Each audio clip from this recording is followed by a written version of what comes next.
अगर गुरु ने मार्ग बता दिया कि सारी समस्या का हल एक लोटा जल है, मतलब अपने दिल में पक्का कर लो कि अब वो जल मेरी समस्या हल जरूर करेगा।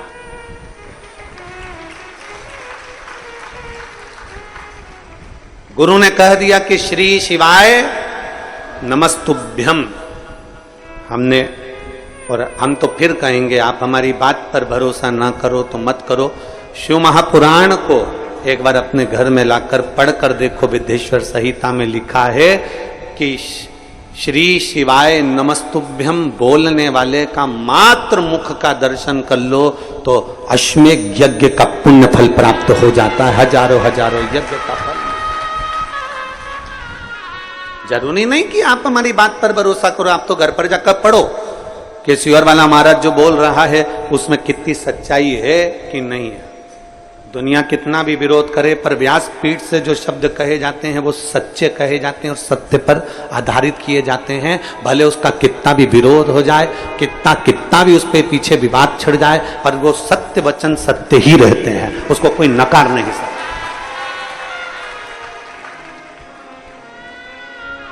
उसको कोई नकार नहीं सकता।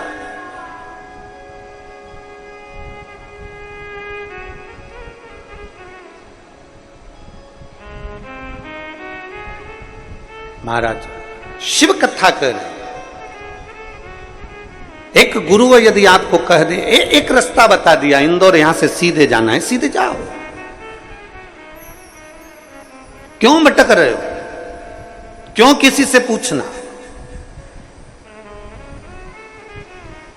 पर हमारी आदत हो गई है, हम जब तक दो चार जगह पूछेंगे नहीं, साहब मैं बड़ी दुखी हूँ, साहब मैं कष्ट में हूँ, साहब मेरे को ऐसा हो गया, मेरे को वैसा हो गया, क्या करूं, उन्होंने ये बता दिया, उन्होंने वो बता दिया, उन्होंने ये कह दिया, उन्होंने वो कह दिया। सब जगह पर कुछ ना कुछ बताते रहे, हर जगह पर कुछ ना कुछ बोलते रहे। हमने सब कुछ करके देखा। मान लो हमने सब कुछ कर देख लिया, तो आखिरी में शंकर का द्वार पकड़ लो, अंतिम में भगवान शिव की चौखट पकड़ लो। शिव महापुराण की कथा कहती है भगवान शंकर के 5 मुख 15 नेत्र हैं।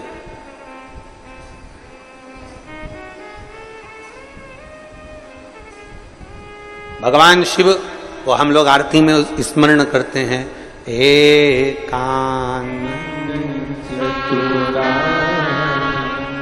पंचानंद स्वामी पंचानंद हंसासन करुणासन, हंसासन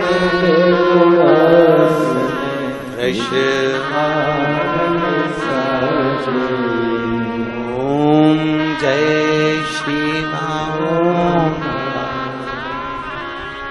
एकानंद चतुरानंद पंचानंद भोले पंचानंद। मेरे शिव के 5 मुख 15 आंख,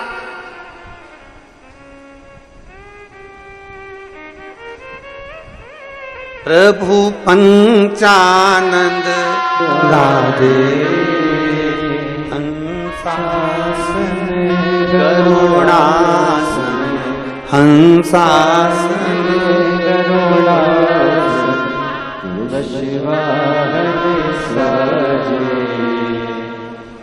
ओम हर हर हर। अब शंकर भगवान के नेत्र, और नेत्र जरा विचार करिएगा कि तीसरा नेत्र शिव का खुलता है तो काम जल जाता। तीसरा नेत्र खुले, जो जल जाए वो काम है। तीसरा नेत्र खुले, जो जल जाए वो काम है, और तीसरा नेत्र खुले, जो रह जाए वो राम है। तीसरा नेत्र खुले जो जल जाए वो काम है, और तीसरा नेत्र खुले और जो रह जाए वो राम है। राम कभी समाप्त नहीं होता, मेरा शिव कभी समाप्त नहीं होता। भीतर का जो काम है, भीतर का जो अहम है, भीतर की जो अहंकारता है, भीतर का जो बैठो उतनी दूरी दूसरे की, उससे दूरी तीसरे की। ज्यादा अपना घुटना भी किसी के पांव पर नहीं होना चाहिए। ना जाने किस वेश में कौन किस रूप में आकर कथा को श्रवण कर रहा है और हमारा पांव उसको लगे, वो श्रेष्ठ नहीं है महाराज। उसको लगना नहीं चाहिए, लगे ना।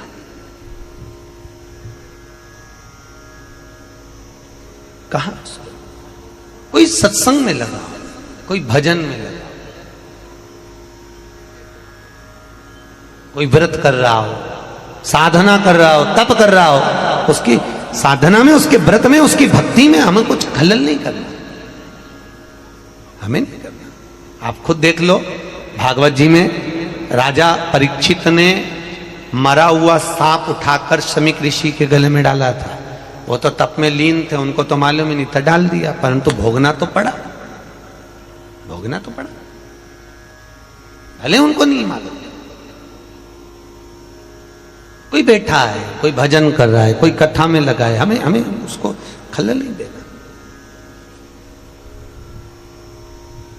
कई बार तो कई जगह कथा करने जाते हैं ना, तो वहां जगह कम रहती है तो दिन भर लगे रहते हैं, खस को आगे सरको, आगे सरको, आगे बढ़ो, आगे बढ़ो। पूरी कथा में जो कथा सुनने में चित्त लगा हुआ है, किसी का मन लगा हुआ है, तो भी उसको खसकाया जा रहा है। अरे भैया, तो एक बार में जब चालू हो कथा, उस समय पर खड़े रह के सबको पहले आगे बिठा दो, फिर बाद में जहां मर्जी पड़े वहां बिठाओ। परंतु एक चीज हमने यहां देखी करमाला में, भागवत ज्ञान गंगा यज्ञ समिति में, कि यहाँ कोई वीआईपी जैसा कोई काम नहीं है। कि हमने अनेक जगह कथा करने जा रहे हैं तो वहां पर पहले कथा चलते में माइक उठा के बोलने लगते हैं, श्रीमान जी आ रहे हैं, अब वो माल्यार्पण करेंगे, अब वो ये करेंगे, अब वो ये करेंगे, और मालूम पड़े उतनी देर की कथा जैसी कृष्णा हो। तो यहाँ ये वीआईपी पर नहीं, यहाँ तो एक बात है कि 7 दिन की कथा में जो कथा व्यासपीठ से चालू होती है तो 9:30 बजे तक कोई बीच में अड़चन डालने वाला भी नहीं आता। ये भागवत ज्ञान गंगा यज्ञ समिति के लिए एक बार जोरदार ताली बजाओ, ये चीज अच्छी है। हम कई लोग, और ऐसे टाइम पे कथा अच्छे टाइम पे रखी तुमने कि कहीं कोई कहे कि आमदार आर्या ने खासदार आर्या, तो बापड़ाउन तो यूं ही पड़िया भी, तो अभी कोई आने की तो भजन करो, कथा सुनो, अभी कोई नहीं आ सकता। चित्त वृत्ति में फर्क लगो। मैना धन्या कला तीनों निकली। सनत कुमारों ने कह दिया, तुम तीनों के चरणारविंद, तुम्हारे तीनों का वस्त्र हमें लगा है, तुम तीनों का वस्त्र लगा।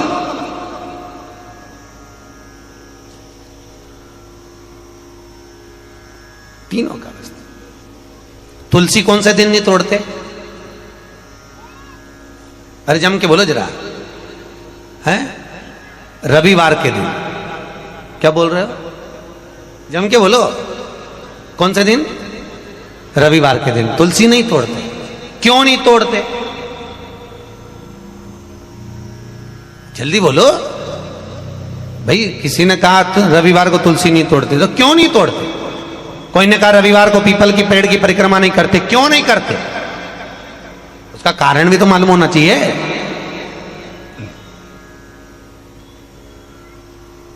ये कोई ने कुछ बोल दिया और तुमने मान लिया, तो उसका कारण है। रविवार को तुलसी क्यों नहीं तोड़ते? फिर वही बात आ गई, ये मेना धन्या कला वाली बात को याद करो।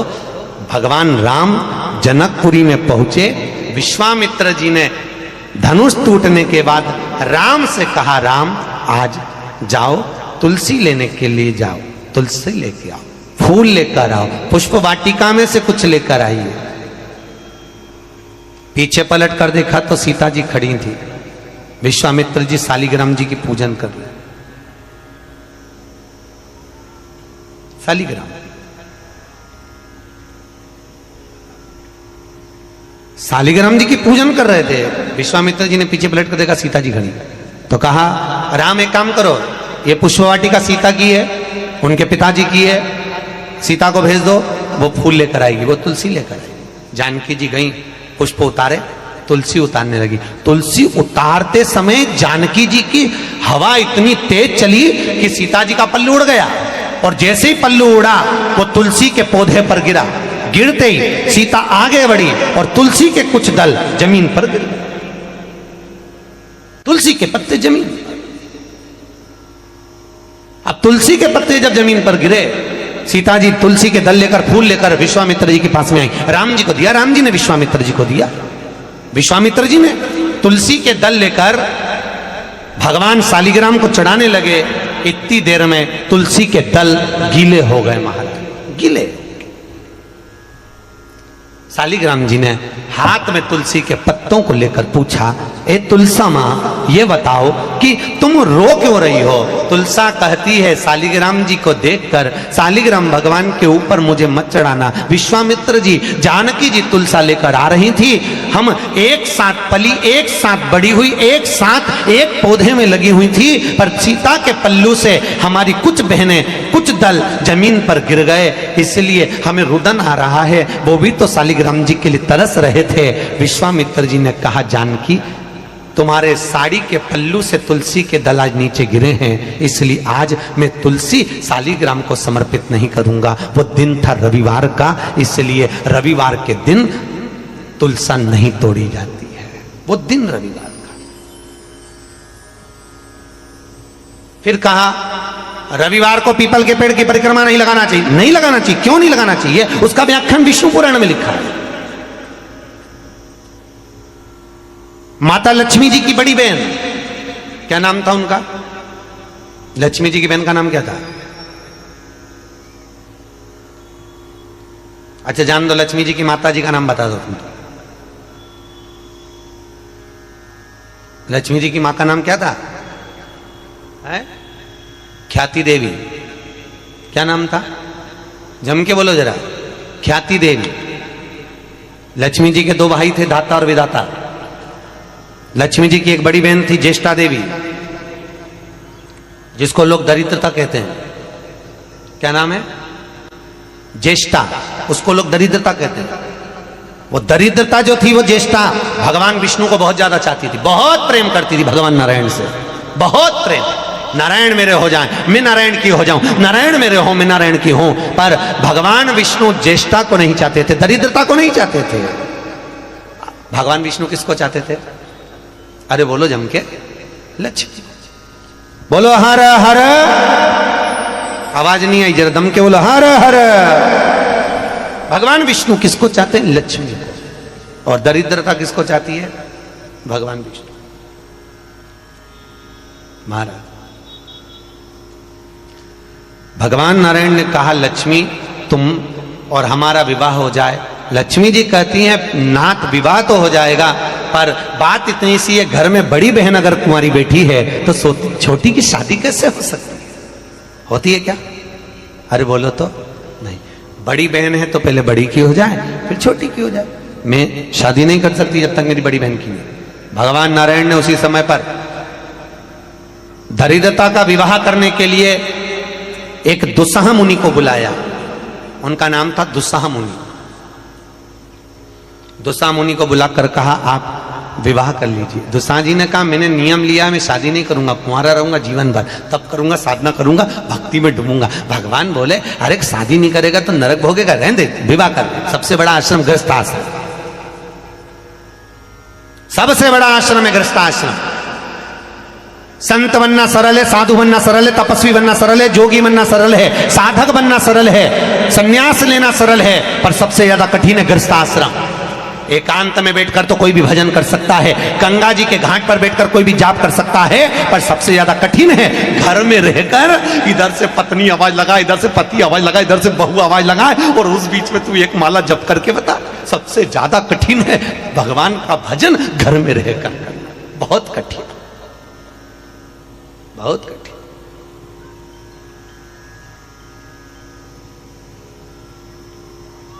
बहुत कठिन। एक बच्चे ने अपनी दादी से कहा, दादी, ओ दादी। दादी बोली, हाँ क्या है? दादी सुन तो, वो पड़ोस में रहता है ना लल्लू, हाँ उसके यहां पर आज रायता बना है और पूड़ी बनी है और सेव बने और बूंदी बनी है, नुक्ती। तो इतने में दादी बोली, तो उसके यहां बनेगा ही सरी, क्योंकि उसकी दादी मर गई तो उसका 12वां है ना, 12वें में तो बनता ही है। इतने में छोटा सा बच्चा बोला, दादी अपने यहां कब बनेगा? दादी ने धर के दिया, एक दिया।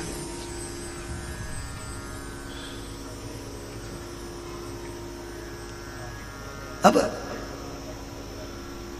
चित्तवृत्ति का महाराज दुसा मुनि से कहा विवाह कर लो, शादी करना जरूरी है, कुंवारे नहीं रह सकते, शादी करो। महाराज तो शादी करूं तो करूं किससे? भगवान ने कहा किससे करना चाहिए? अरे बहुत सुंदर होना चाहिए तो विवाह करा जाए। ठीक है, दुसा मुनि ने कहा लक्ष्मी जी की बड़ी बहन है, बड़ी सुंदर है, चलो मैं दिखा देता हूं। जो दिखाया दरिद्रता को, बड़ी सुंदर थी, अब सुंदर तो थी, विवाह कर भी लिया, शादी हो गई। अब दरिद्रता और दुसामुना की शादी हुई। शादी होकर मुनि अपनी धर्म पत्नी को लेकर अपने घर चले। जैसे ही आश्रम में पहुंचे तो आश्रम में तो बहुत सारे संत मिलकर आहुतियां दे रहे थे। ओम ब्रह्मवे स्वाहा, ओम विष्णुवे स्वाहा, ओम इंद्राय स्वाहा, ओम प्रजापते स्वाहा। जैसे ही आहुतियों की आवाज आई, इतने में तो दरिद्रता भागी। दरिद्रता अंदर नहीं गई, क्योंकि दरिद्रता जिस घर में भजन होता है, जिस घर में पाठ होता है, जिसके दरवाजे पर तुलसी का क्यारा होता है, जिसके यहाँ भगवान का भजन होता है, जिसके यहाँ दीप लगाया जाता है, जिसके यहाँ पर गौ माता की रोटी दी जाती है, उसके घर में कभी दरिद्रता प्रवेश नहीं कर सकती। दरिद्रता